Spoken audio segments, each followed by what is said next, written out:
What's going on, boys and girls? Welcome back to the Steel Curtain Call, a show here on YouTube dedicated 110% to the Pittsburgh Steelers. I am your host. My name is Patrick. Welcome to the show this evening, boys and girls. You picked a good one to tune into. If you are brand new to the channel, I welcome you with open arms and loving hearts, and I hope you'll help your boy out and hit that subscribe button. Ladies and gentlemen, the 2018 NFL Draft Series begins today on the Steel Curtain Call. This has been a show that's been really a long time in the making. Really, the past month of my life has been Monster Hunter World on my PS4 and watching a lot of film on these draft prospects. Basically, over the next consecutive weeks, we are going to talk about the Steelers' biggest needs going into the 2018 NFL Draft, and based on those needs, we will talk about our favorite draft prospects at those positions. But before we get going, I know what you all are thinking.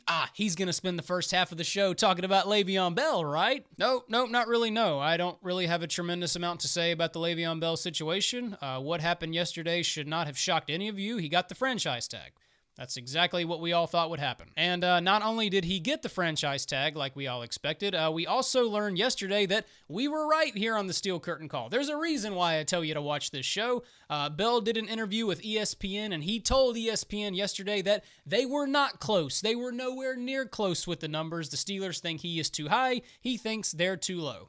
Shocker. I mean, we talked about it a couple of weeks ago when we did our last Le'Veon Bell show. We talked about how, everybody was thinking that they were so close to getting a deal done. It's just a matter of time before they get something done. And I was over here saying, no, they're not close at all. I'm highly skeptical. Really, guys, I've just kind of run out of things to say about this Le'Veon Bell situation. I don't know what more I can add to it. Le'Veon Bell wants $15 million a year on a multi-year basis. Apparently, he wants like 15, 16, or 17 million. It's somewhere in that general neighborhood. And he's just not going to get that in Pittsburgh, Pennsylvania. And if I'm being 100% honest, I'm not entirely sure he gets that anywhere else. There's a lot of people out there that feel like, oh boy, if he hit the open market right now, he'd sure get that number. And I'm not convinced. Do you give a 26-year-old running back a $15 to $17 million deal over 5 years? I'm just not convinced another franchise gives him that as well.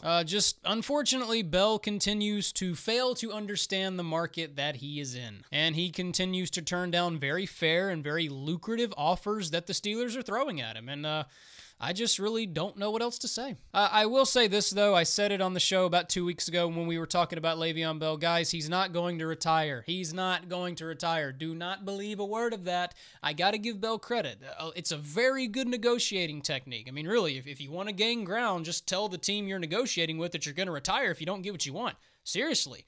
A+, man. Good technique. But I'm here to tell you for the second time that he is totally 100% bluffing. There is no way Le'Veon Bell is going to let $14.5 million just sit there on the table and do nothing. Nope. BS. No. He will sign his tender. Now, I guess I should put the little disclaimer in there that technically the Steelers have until July 15th to get a long-term deal done. Guys, if anybody believes that that is going to happen at this point, then you should come back down to real life. There is no long-term deal happening between these two sides, like ever. This is probably, if he plays for the Steelers in 2018, this is going to be his final year. I can promise you that. But like I said, he's probably going to skip training camp, and he'll skip all the other things, and he'll, sign at the very last second. He'll do all that again. But he's going to sign his tender. Everybody calm down. But anyway, that's really all I've got to say about it. Le'Veon Bell just, once again, for the second consecutive season, has put the Steelers really in just a very, very messy, sticky situation. And the truth of the matter is the Steelers don't have to keep putting up with this.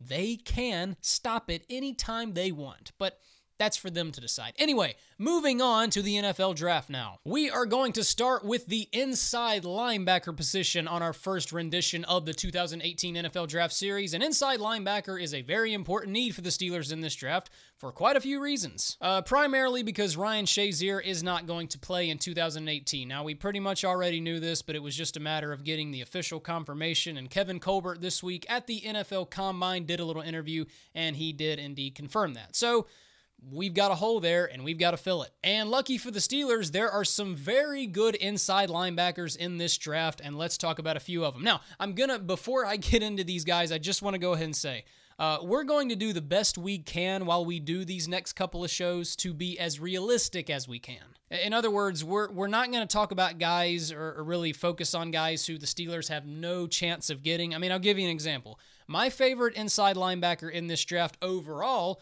is Roquan Smith. But are the Steelers seriously going to get Roquan Smith? No. There's like a 0.00001% chance of that happening. So for obvious reasons, we're not going to spend a lot of time on him. We're going to talk about guys who the Steelers have a real chance of getting when they pick. The first guy I want to talk about is Rashaan Evans out of the University of Alabama. Roll Tide. Rashaan Evans is just the complete package, man. He is everything you want in an inside linebacker. He is an excellent run stopper. In fact, against the run, that is where he excels the most. I've been watching a lot of film on Rashaan Evans lately, and he just kind of has that sixth sense about him when he's playing the run. He just kind of knows exactly where that run hole is going to open up. He just anticipates things so well, and he's very quick and decisive. He's not only good at shooting up through the middle and making tackles in the backfield for losses, but he's also good at containing the outside, not letting those running backs bounce out. He is also very good at pass rushing as well. Now, inside linebacker is his native position, but the Crimson Tide used him quite a lot to get after the quarterback. Don't forget, Rashaan Evans is very long, and he's also very tall. He does stand at 6'3". He had 6 sacks in the 2017 season for the Crimson Tide, and if you watch him on film, you're going to see Alabama move him to the edge. He'll come shooting up through the middle. They used him a lot in pressure packages. So if you pick Rashaan Evans, you do kind of give yourself an extra pass rusher. He is also very, very solid at stepping out and covering when he has to. He showed very good coverage ability at Alabama. He showed the ability to cover really big, fast tight ends going up through the seam, and that is an area where we are very vulnerable right now, so he could help us big time with that. Evans, to me, is just the ideal inside linebacker. Everything that you need an inside linebacker to do in the 2018 National Football League, he does it perfectly. He just fits this position like a glove. And look, again, Roquan Smith, I think, is the best overall inside linebacker in this draft, but number 2, I think right under him, to me personally, is Rashaan Evans. I think that if he is available at pick number 28, you don't hesitate, man. You pick this guy. He's also coming out of the University of Alabama, and that's very important because they have a great defensive program. I feel like Alabama is one of those few colleges that actually is really good at producing NFL-ready defensive players. Also worth noting is that he had a formal interview with the Steelers at the NFL Combine, and that's something you should pay very close attention to. If teams have formal interviews with certain players at the Combine, that shows extreme interest. And Evans may have scored a lot of brownie points with the Steelers during his formal interview because he said it would be an honor to follow in the footsteps of Ryan Shazier. I like that, Rashaan Evans. The second guy I want to talk about is a guy who you've probably heard a lot about, especially if you're a Steelers fan. If you've been following this whole draft process so far, you've heard of a guy named Leighton Vander Esch. If you've been reading all the preliminary mock drafts, like every single one of them has the Steelers taking him at pick number 28 in the first round. All the Steelers reporters and beat writers were saying before the NFL Combine that the Steelers were already doing their research and film watching on him. So yes, we've all heard the name Leighton Vander Esch. And just like everybody else out there, I too am on the hype train. Leighton Vander Esch, I am crazy about this guy. He just reminds me of a 1970s, 1980s style Pittsburgh Steeler. He just plays with that type of mindset. Hard-nosed, very physical, very, very aggressive style of football he plays. And very much like Rashaan Evans, he is a do-it-all inside linebacker, and he excels the most against the run. He is just so good at run fills. He's so quick and decisive. He's so good at shedding his blocks. He runs from sideline to sideline with a ton of speed. This guy is very, very fast for a 6'4", 256-pound guy. He is an excellent tackler. It seems like he's always around the football. He had 140 tackles in the 2017 season at Boise State. Very much like Rashaan Evans, he is also very ideal for pressure packages. He's a big guy. He's 6'4". He is 256. So yes, you better believe that if the Steelers draft him, he will be blitzing the quarterback. And in terms of pass coverage, that did not appear to be an issue either for him. He had 4 passes broken up in 2017 and 4 interceptions. Very much like Evans, he is another guy who could probably guard a big, fast tight end shooting right up the seam. The only negative that I have of Leighton Vander Esch, and it's really, I don't even know if it's necessarily a negative, but he is a little on the raw side right now. He is going to need a little bit of development, and those things work themselves out. There's a lot of guys coming out of college that are raw. I really think it'll just be a matter of getting him in the National Football League and fine-tuning his mechanics, footwork, use of hands, things like that. Those things will work themselves out, but the athleticism is off the charts. Did you see his NFL Combine numbers? First off, his 40 time. He ran a 4.65. Guys, he's 6'5" and 256. That's ridiculous. 39.5-inch vertical, and then watching his 3-cone drill, I was more than impressed. He did that in 6.8 seconds. His 20-yard shuttle, 4.15 seconds. His 60-yard shuttle, 11.57 seconds. Those numbers are absolutely crazy, and just watching him in those drills, the fluidity of his hips and his movement, I mean, this is a natural athlete, and he's got Pittsburgh Steeler written all over him. You need to be excited about this guy. If you're wondering if this guy is false hope and all the hype is just, it's not real. No, it's very real. Be excited about Leighton Vander Esch. Personally, if you get to pick number 28 and Rashaan Evans is still on the board, I would take Rashaan Evans, but I'm not going to be crying at all if the Steelers pick him over Evans. I really like Leighton Vander Esch. The next inside linebacker in this draft that I really like, and he's somebody who hasn't been talked about a lot, so I'll do the best I can to introduce you to him. It is Darius Leonard out of South Carolina State. Could the Steelers look for another defensive stud out of South Carolina State? Well, it wouldn't be a bad option if they did. Remember a couple of years ago, they drafted Javon Hargrave out of South Carolina State. They could do it again with Darius Leonard. Look, I'll just go ahead and say this. He is not my first choice. Obviously, guys like Roquan Smith, guys like Rashaan Evans, Leighton Vander Esch, those guys are all my favorites. But behind those guys is Darius Leonard. He is a big favorite of mine in this draft. Oh, but Patrick, he's from a small school, man. You know those small school kids can't play. Guys, this is 2018. If we're still having the small school discussion in 2018, that is a very big problem. How many great NFL players have come from very small, no-name schools? The list is very long, so let's cut that bullcrap out. Darius Leonard is an absolute beast of a football player, and just like these other guys we've already talked about, he is a do-it-all inside linebacker. Anything you need him to do, he will do. Now, if you're going to go watch Darius Leonard on tape, the first thing that is going to stand out to you about him is that he is everywhere on the football field. Get ready for his 2017 stats. 113 total tackles in 2017. 8 of those were for losses. He had 8 sacks, 2 interceptions, and to go along with it, nice little cherry on top, he had himself a forced fumble. And then one thing I was very impressed with when I watched him at the Senior Bowl was how well he dropped into coverage. I was a little skeptical of what he would do there, but no, he more than impressed me in that area. I also really like his size. He stands at 6'2". He weighs 229 pounds, so he kind of has that ideal inside linebacker size. So I really like Darius Leonard a lot. Do not sleep on him. The next guy I want to talk about is Jerome Baker out of Ohio State University. Now, very much like Darius Leonard, Jerome Baker is not the first choice on my list, but I do really like this guy a lot. I have some concerns with him. We'll talk about those in a second, but overall, I like this guy a lot. And we do need a guy to replace Ryan Shazier, do we not? And, well, he not only went to the same school as Ryan Shazier, but he is the exact same type of linebacker as Ryan Shazier. He stands at 6'1", just like Ryan Shazier. He weighs in at 229, kind of that Ryan Shazier weight. He plays lightning fast, just like Ryan Shazier. So if you're looking for an inside linebacker in this draft who plays just like Ryan Shazier, who's almost identical, Jerome Baker could be your guy. Baker did indeed post some very impressive stats in 2016 and 2017 at Ohio State. In 2016, he had 83 tackles, 9.5 of those were for losses. That is impressive, and he had 3.5 sacks. In 2017, he had 72 tackles, 8 for losses, and another 3.5 sacks. There is a lot to like about this guy. The first thing that jumps off to me, like I said earlier, he is extremely fast. He ran a 4.56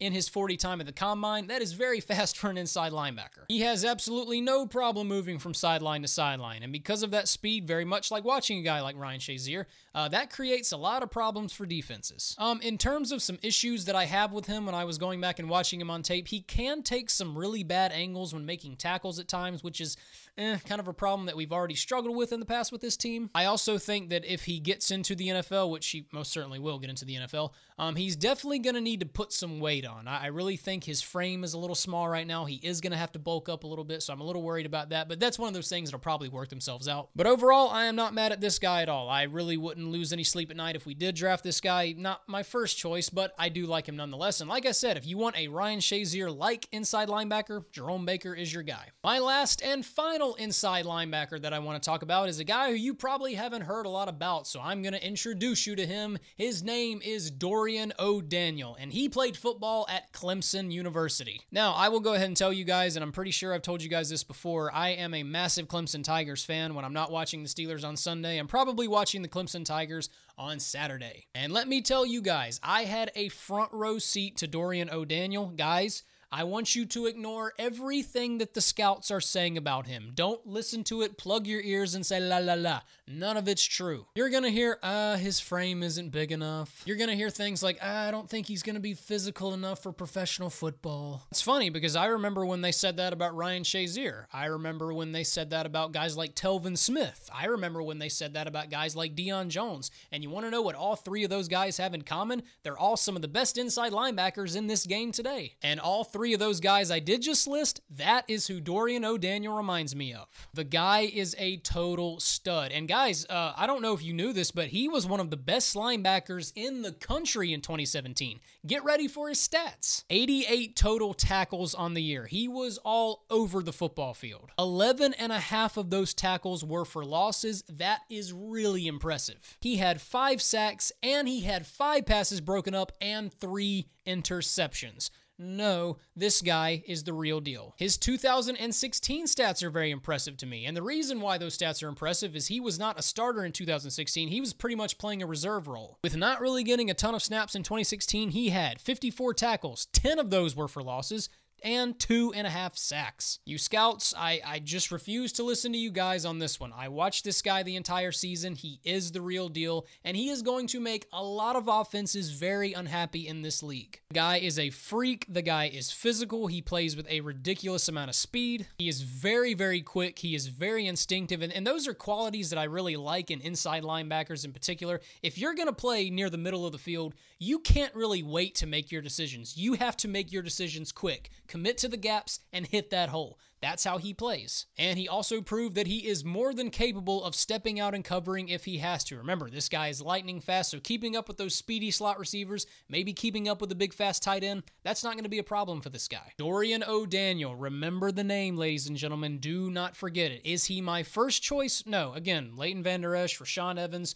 preferably I'd like those 2 guys. But if for some weird reason we pass up on those guys in the first round and we get down to round 2 or 3 and he's still on the board and we still have not taken an inside linebacker, you better take Dorian O'Daniel. He's going to make you very happy. And that's pretty much going to do it for my inside linebacker prospects, guys. Now, obviously, I know what you're thinking. Wait, that's it? I mean, look, I'm not going to talk about every single inside linebacker in this draft. If I did that, we'd be here all day. I'm simply listing my favorites. But I want to hear from you boys and girls. Who are your favorite inside linebacker prospects in this draft? If pick number 28 comes, would you guys take an inside linebacker or would you guys take another position?